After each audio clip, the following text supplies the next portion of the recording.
there were a lot of teams that had really great free agency periods. The Patriots, the Giants as of recent. First couple of days, nothing came out. Then boom, in the last 2 days, Adoree Jackson and Kenny Golladay, Kyle Rudolph. I mean, they had a great free agency. Also, the Minnesota Vikings had a very good free agency. They didn't sign a boatload of players like the Houston Texans, but they signed key guys like Patrick Peterson and Dalvin Tomlinson. And I want to explain why the Minnesota Vikings' lack of success last year doesn't define the team that they're going to be this upcoming season. Usually when teams have a bad year, we write them off. Oh, they won't make the playoffs. They won't do this. They won't do that. I'm telling you right now, the Minnesota Vikings are not one of those teams. So let's just get this out there. In 2020, they had the 11th ranked offense in the entire NFL.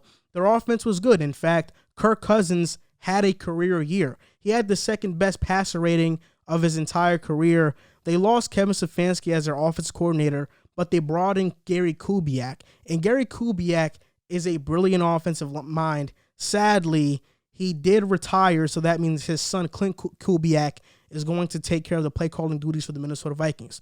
But nonetheless, offense wasn't their problem last year, and Justin Jefferson burst onto the scene. When they lost to Stephon Diggs, I was like, wow, it's going to be hard to replace him. And Justin Jefferson came in arguably better than Stephon Diggs. But their problem last year was defense. They had the 29th ranked defense in the entire NFL. And that's pretty bizarre for the Vikings because the Vikings are known as a defensive team. That being said, having one of the worst defenses in the entire NFL, the Minnesota Vikings still went 7-9. Like I said, Gary Kubiak was their OC, but Clint Kubiak, his son, is going to replace him next season. Their defense last year had some notable names missing. Mike Hughes, their most experienced cornerback on the roster last year, only played 4 games. Anthony Barr played 2 games. Danielle Hunter didn't play at all because he was hurt. And Michael Pierce opted out because of COVID. Jeff Gladney and Cameron Dantzler were asked to start. 2 rookie corners who had no NFL experience were asked to start. And that's why the secondary was so bad. Throughout the season, Cameron Dantzler really improved. And I mean, Cameron Dantzler is a starting corner in the NFL. Jeff Gladney still has to figure it out a bit, but I'm banking on his potential because I think he's going to be very good as well. But that's why the secondary was so bad. One, they didn't have a great pass rush because Danielle Hunter was out. They traded for Yannick Ngakoue, but he didn't do anything. He was traded to Baltimore like 4 or 5 games into the year. So the Vikings defense didn't have that star power that we know them for having. They had Anthony Harrison, Harrison Smith, but outside of those guys and Eric Kendricks, really nobody else. But this upcoming season, the Minnesota Vikings are going to get Danielle Hunter back. Michael Pierce is coming back. They signed Dalvin Tomlinson, and they signed Patrick Peterson. Next season, their defense is going to feature guys like Danielle Hunter, Michael Pierce, Dalvin Tomlinson. Those 3 guys in your front 4, that's going to be really good. Troy Dye, not too high on him. He's an okay linebacker. Eric Kendricks, one of the best middle linebackers in the NFL. Anthony Barr's coming back. Patrick Peterson just got signed. Cameron Dantzler, Jeff Gladney, Mike Hughes, and Harrison Smith. That, to me, on paper, smells like a top 15, top 10 defense in the entire NFL.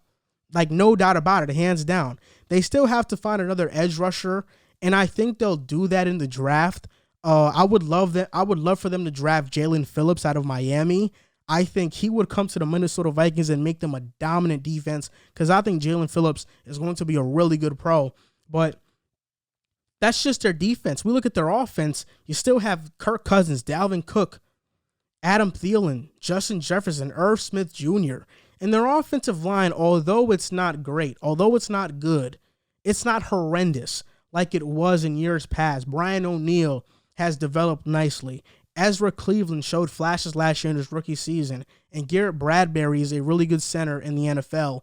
They need another tackle since they lost Riley Reif, but their offensive line isn't too bad. It's not the best. It's not good, but it isn't too bad. It isn't like previous Minnesota Vikings offensive lines.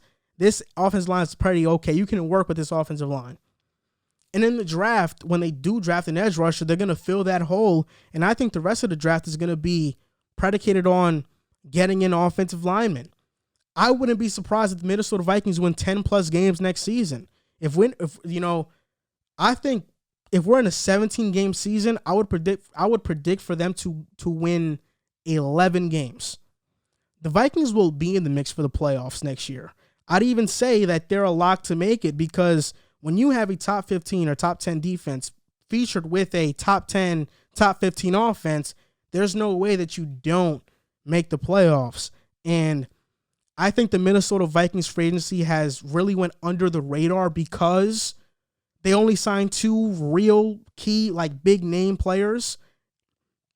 But those players were huge. Dalvin Tomlinson and Patrick Peterson. Both of those guys, I'm pretty sure, were on the top of a lot of other teams' free agent watch list. Definitely. And the Minnesota Vikings landing both of them was huge. And we also tend to forget that Kirk Cousins is a very good quarterback. I know that he gets this reputation for being bad, mostly because most people see him in primetime games. And in primetime games, he is usually not the winner. I mean, he's like 1-7 in primetime games. But he had a career year last year. Second best passer rating of his career. And if I were a Vikings fan, I would be really excited to watch this team play next season. I know I'm really excited to watch this team play next season, and I'm not even a Vikings fan.